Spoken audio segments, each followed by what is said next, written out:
Olá pessoal, tudo bem? Estamos aqui de novo para a segunda aula de Geografia para o 7º ano, né? Espero que vocês aí estejam bem à vontade e assim, com ânsia de aprender, porque exatamente o intuito nosso é exatamente vocês aprenderem da melhor forma possível, tá bom? Hoje o assunto para a aula seria a formação do território brasileiro. Na aula passada a gente viu como é que o Brasil se formou no contexto físico, geológico, né? Quais seriam as potencialidades do nosso território, as riquezas, né? As dimensões, localização, fronteiras, todas essas informações a gente viu na aula anterior. Agora a gente vai falar um pouco do contexto histórico de formação do nosso território e do nosso espaço geográfico. Ou seja, o Brasil hoje é um país que tem 8,5 milhões de quilômetros quadrados. A gente viu isso na aula passada. Mas será que quando os portugueses chegaram aqui e formaram esse território que hoje a gente chama de Brasil, será que tinha esse tamanho? Vamos ver lá, tá bom? Acompanha. Então assim, primeiro de tudo, a gente sabe que a maior parte das cidades brasileiras, as mais importantes, as mais urbanizadas, elas se localizam no litoral.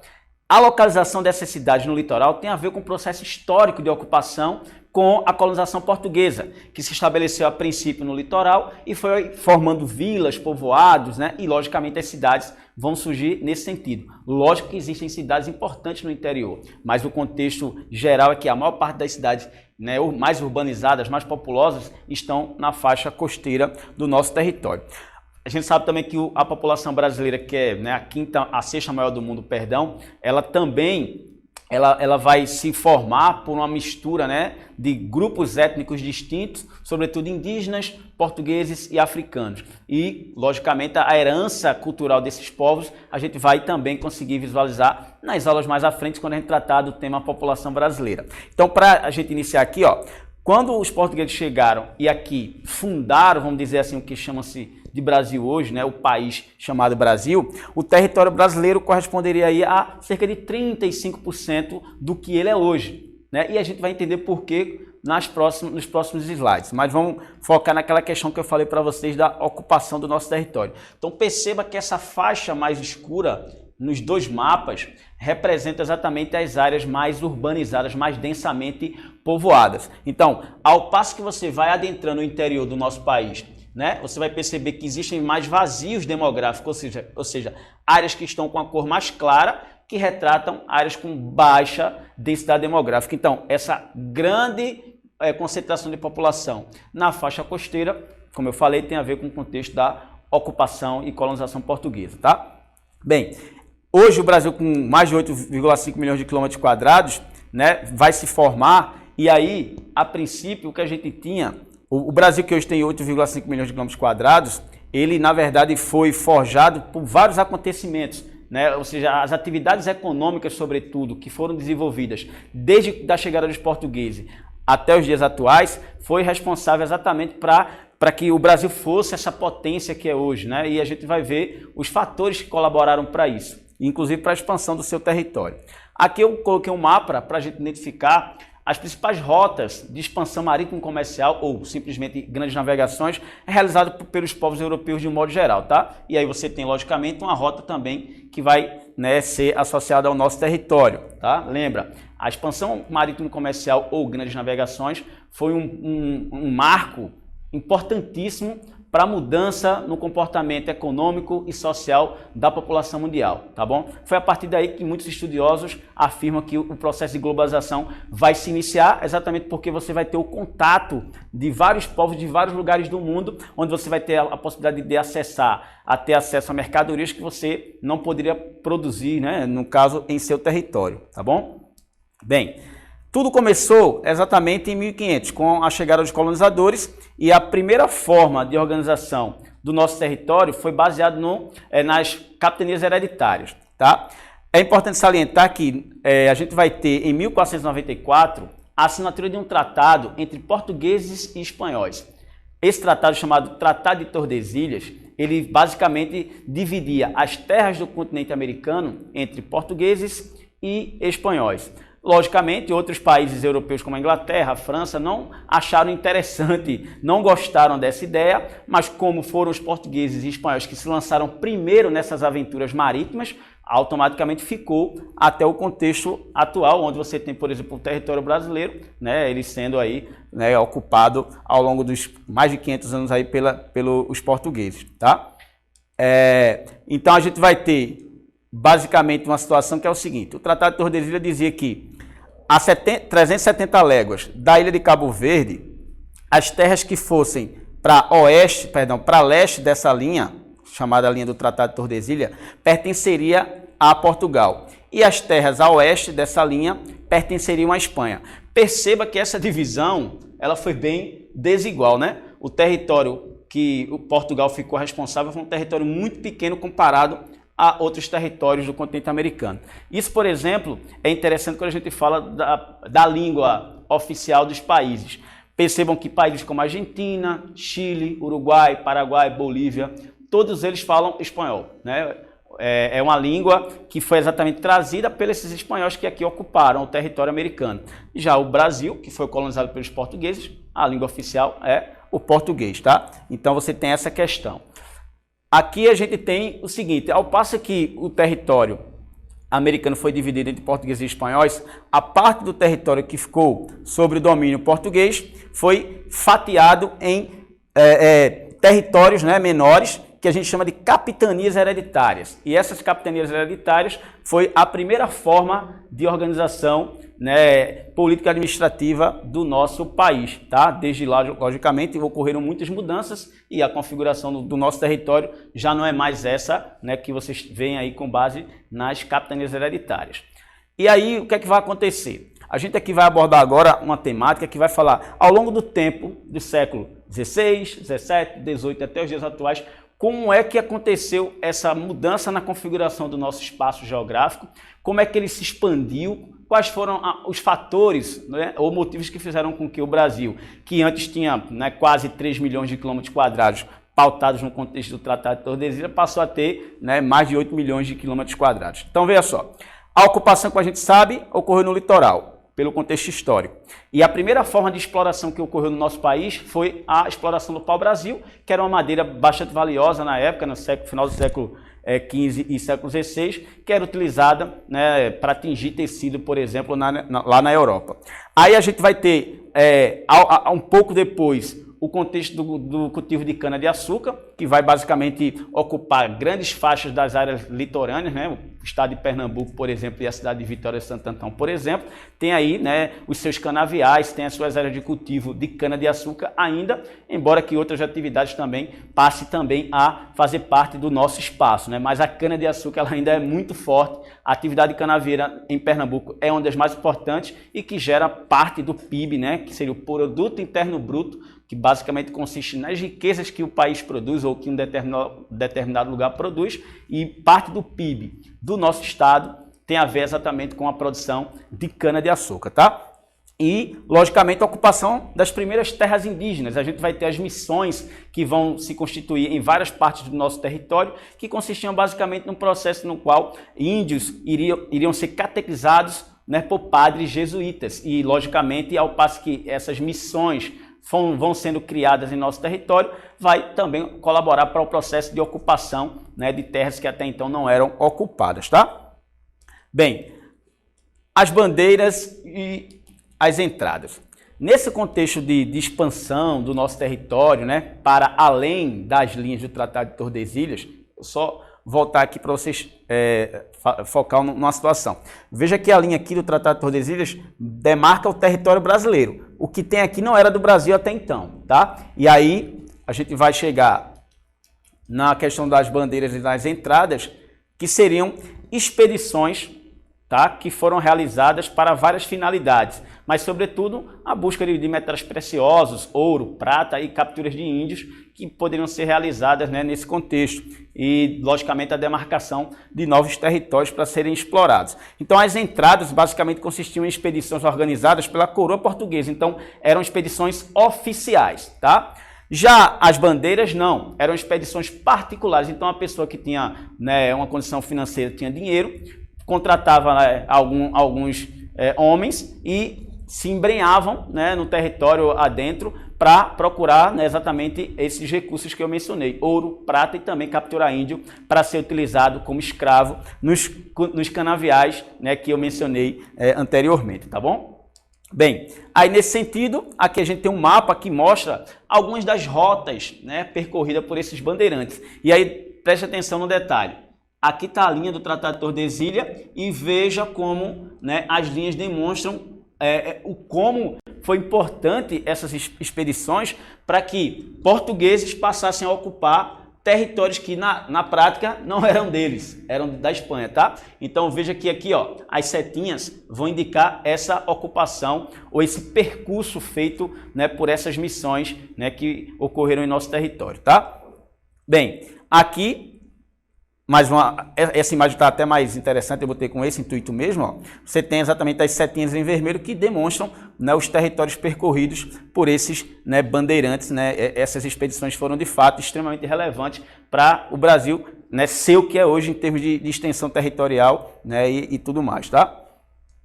Bem, no século XVII, aí você tem outras questões que são importantes. Por exemplo, a gente tem as drogas do sertão, que seriam produtos extraídos da floresta amazônica, né, frutos de um modo geral, que iriam ser utilizados para, né, alimentação ou para outras finalidades também, tá? E aí, o fato de você ter a exploração desses recursos em toda essa faixa aqui que você está vendo com a cor mais amarronzada, retrataria exatamente uma ocupação que na prática era feita por portugueses. Aí você pode me perguntar, professor, mas esse território que era aqui pertencente à Espanha, qualquer pessoa tinha acesso?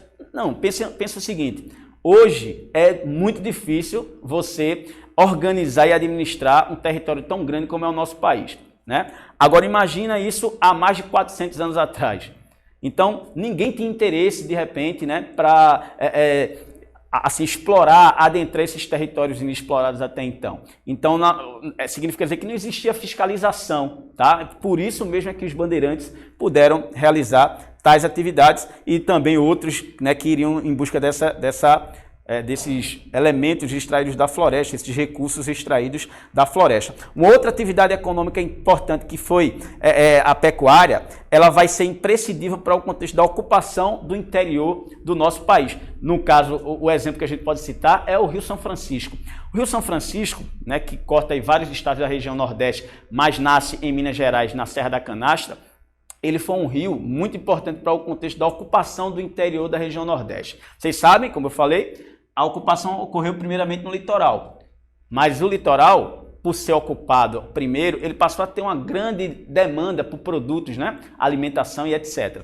E aí o que é que se pensou? Bem, a cana, ela ocupa o litoral, então a gente vai levar a pecuária para outros territórios. E aí foi, né, margeando o Rio São Francisco que os portugueses e também, na época já brasileiros, né, começaram a penetrar o interior e praticar a pecuária, sobretudo ao longo do Rio São Francisco e outros rios, logicamente. O Rio São Francisco, por esse motivo, ele tem um apelido chamado Rio dos Currais, né?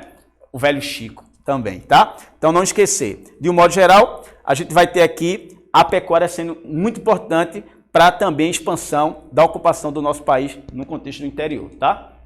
No século XVIII, a gente tem aí a interiorização econômica, e aí você vai ter a formação de povoados e vilas, e o século XVIII vai ser importante por conta, sobretudo, da atividade de mineração que vai passar a se desenvolver a princípio em Minas Gerais, mas também vai penetrar em outros estados, né? Sobretudo do centro-oeste brasileiro. Então, a atividade de mineração, quando foi descoberta, ela fez com que todo mundo tivesse o foco. Opa, vou encontrar ouro, vou ficar rico. É hoje o dia. E aí muita gente começou a migrar em direção às regiões, né, onde tinha exploração de ouro, sobretudo, como eu falei, a princípio em Minas Gerais, mas também Goiás, Mato Grosso também vai ser uma área de exploração aurífera, ou seja, de ouro, e isso vai colaborar para que cidades importantes do nosso país se formem. Ouro Preto, Diamantina, né, são cidades históricas que, quando você tiver muito dinheiro, por favor, viajem até lá, é muito interessante.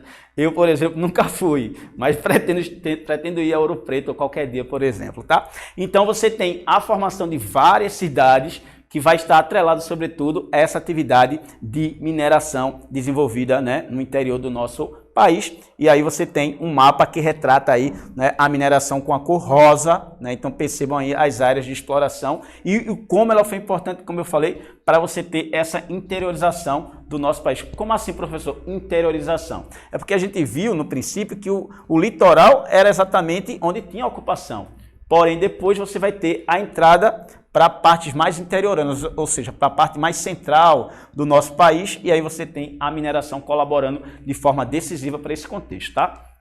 Bem, no século XIX, aí antes de falar do século XIX, falar do Tratado de Madrid, tá? O que foi o Tratado de Madrid? Então, em 1750, devido a essa ocupação de territórios espanhóis por parte de portugueses, Portugal e Espanha resolveram fazer um novo tratado para ver essa questão da partilha dos territórios aqui na América, né? E aí, o que é que ficou determinado a partir desse tratado? É que terras que até então tivessem ocupação portuguesa iriam pertencer a Portugal.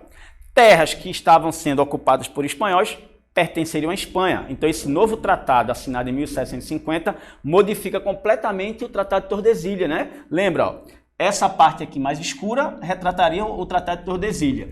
E essa agora, a outra área em marrom, aí seria o novo tratado que foi assinado entre portugueses e espanhóis. E, logicamente, aí o Brasil já aparece com a configuração mais próxima do que a gente tem hoje, tá bom? Veja que foi extremamente importante e relevante, né, para o contexto da configuração do nosso país, esse tratado, tá? E aí, no século XIX, a gente tem, sobretudo, atividades econômicas que vão estar associadas, sobretudo, ao contexto do agronegócio.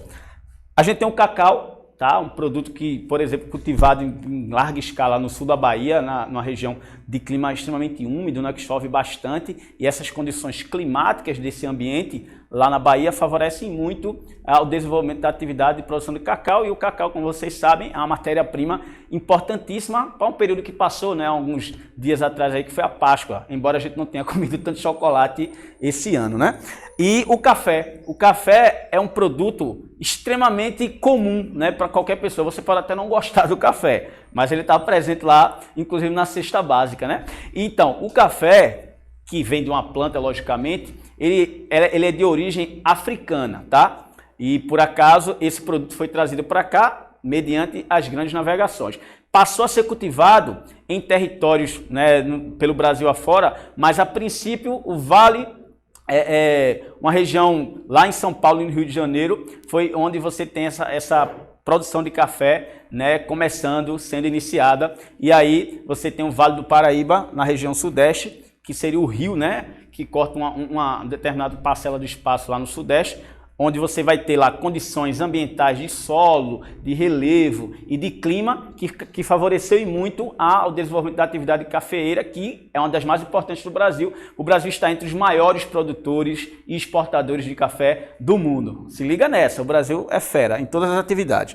E a borracha, né? A gente utiliza a borracha para várias finalidades, mas a priori você pensa, a borracha, pneu do carro, é feito com borracha, embora também exista a borracha sintética, mas a borracha natural proveniente do látex, que é um material extraído de uma planta chamada seringueira, né, comum na Amazônia, ela vai ser também uma atividade de exploração de recursos no interior do país, que vai favorecer e muito, né, o contexto da ocupação. Veja aqui a área de extração de látex e produção de borracha na região amazônica, né, e foi com certeza imprescindível para o desenvolvimento industrial do nosso país, com certeza, tá?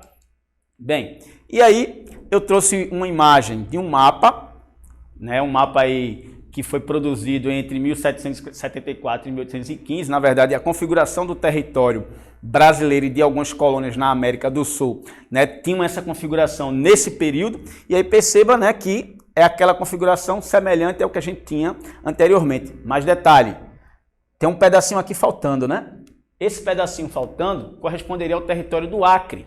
O Acre é um estado brasileiro que o seu território, na verdade, foi conquistado mediante uma diplomacia. A gente tem o Tratado de Petrópolis, em 1903, onde Brasil e a Bolívia, né, resolveram aí tratar de como fazer o processo ali de, vamos dizer assim, doação, né, do território né, para o Brasil. Na verdade, a região que hoje é o Acre, ele foi uma região disputada por bolivianos, peruanos e brasileiros e, sobretudo, tem a ver com o contexto da produção e extração do látex, né, ou da seringueira, como eu mencionei, tá? E aí, a gente tem, né, o que é o Brasil hoje. Então, a partir de 1904, quando o Acre, né, foi concedido, vamos dizer assim, através de um acordo ao Brasil. Então, a partir de 1904 até hoje você tem uma configuração que é basicamente essa. Logicamente, a gente tem algumas nuances, né, que vão acontecer ao longo do tempo. Inclusive, existe a possibilidade, né, atual de repente, algum estado brasileiro ser desmembrado, né, como houve a tentativa, né, no Pará, por exemplo. O Pará, que é o segundo maior estado brasileiro, com mais de 1 milhão de quilômetros quadrados, ele chegou a ser cogitado a sua divisão em 3 estados, só que não foi à frente. Mas existe o projeto, existiu o projeto. E o que eu quero dizer com isso é que, de repente, um estado tão grande como o Pará, o estado do Amazonas, por algum contexto administrativo, né, de tentativa de melhor gerir o espaço, ele pode sim, né, ser dividido em 2, 3, 4 estados, e aí a história que vai dizer o que é que vai acontecer mais à frente, tá? E com relação ao contexto do território brasileiro atual, é importante a gente tocar no ponto da industrialização, que na verdade é um capítulo que a gente vai ver mais à frente, mas eu vou simplificar dizendo o seguinte, que no século XX, o processo de industrialização brasileira, né, que começou sobretudo a partir de 1929, quando aconteceu uma grave crise no capitalismo, né, que fez com que, né, as economias de todo o planeta sofressem algum tipo de problema, inclusive a economia brasileira. Então a gente vai ter a industrialização, né, sendo um pontapé inicial para que o país se tornasse, né, um país mais importante no cenário econômico, uma vez que o domínio da atividade industrial, né, com certeza a força motriz para um país se desenvolver também. Existem outras frentes, lógico, mas a indústria com certeza ela é imprescindível. Aí vem um ponto, o Brasil hoje passa por um processo de desindustrialização, porque muitas vezes os empresários preferem comprar produtos industrializados, né, já fabricados em outros países como a China, e aí a gente tem, com certeza, a invasão de mercadorias chinesas em nosso mercado. Basta você ir em qualquer armazém de construção, pegar qualquer produto, veja lá a origem do produto, China, a maioria das vezes, tá? E a gente tem aqui as imagens que retratam as primeiras fábricas, né, automobilísticas que chegaram ao nosso país, né, no início, na primeira metade do século XX, tá? Bem, e aqui a gente tem o seguinte, essa imagem retrata basicamente algumas atividades econômicas importantes no nosso território, né? Sobretudo o agronegócio, eu enfatizei aqui o agronegócio, porque você tem hoje utilização de maquinário, né? O uso de muita tecnologia que foi decorrente exatamente do processo de industrialização. Então, você vai ter a industrialização do país e essa indústria começa a fabricar maquinário e todo o tipo de equipamento que a gente chama de insumos agrícolas para ser empregado na atividade de cultivo ou de criação de animal. E aí você tem o uso de máquinas recorrente, né, em diversas áreas de produção agrícola no nosso país, umas sim, outras não, mas aí tudo depende, é lógico, do contexto, né, do desenvolvimento econômico de cada região, tá? E esses mapas aqui mostram um pouco de como é que está configurado hoje as atividades econômicas em nosso país. Então aqui nesse primeiro mapa você tem aí as atividades industriais, né, e veja que interessante também, a maior parte da atividade industrial brasileira se concentra na faixa costeira, semelhante ao que a gente tem no contexto da população, tá? Então, ó, aqui essa área que se destaca é a Zona Franca de Manaus. Possivelmente o seu smartphone Samsung, eu não vou fazer comercial aqui, mas qualquer smartphone de um modo geral que é fabricado no Brasil, muito vem daqui da Zona Franca de Manaus. Só olhar atrás do seu celular ou do seu aparelho eletrônico, seja um computador, muita coisa é fabricada lá. Mas exceto algumas áreas aqui, a grande concentração industrial se dá no litoral e mais especificamente aqui, ó, perceba sul e sudeste, como você tem uma grande concentração industrial. E esse mapa representa o uso do território brasileiro até 2016. Então aqui a gente tem a ênfase para as grandes cidades, né, que estão aí retratadas com uma bolinha, um pontinho preto, as metrópoles e também a gente tem aqui, ó, o uso de maior tecnologia e o uso de menor tecnologia. As áreas que estão com a cor mais verde, elas retratam áreas com menos uso de tecnologia, seja na área agrícola, seja na área da pecuária, ou, né, de um modo geral na produção, né, de bens e recursos necessárias à nossa sobrevivência. Já as áreas que estão com a cor mais avermelhada retratam áreas com grande uso, com grande emprego de tecnologia, tá bom? Bem, e aí a gente chega ao final da aula, tá? Bem, pessoal, hoje a gente fez aí um panorama, né, sobre o processo de formação do nosso território. A gente viu que o Brasil, a princípio, começou com um tamanho que não corresponde ao tamanho de hoje. A ocupação portuguesa, o processo de colonização, teve grande importância nesse contexto e também as atividades econômicas que foram sendo desenvolvendo ao longo dos séculos, tá? Hoje a gente fica por aqui. Aguardo vocês de novo na próxima semana para a gente dar continuidade a essas aulas, tá bom? Fiquem com Deus e até a próxima, pessoal. Vamos lá!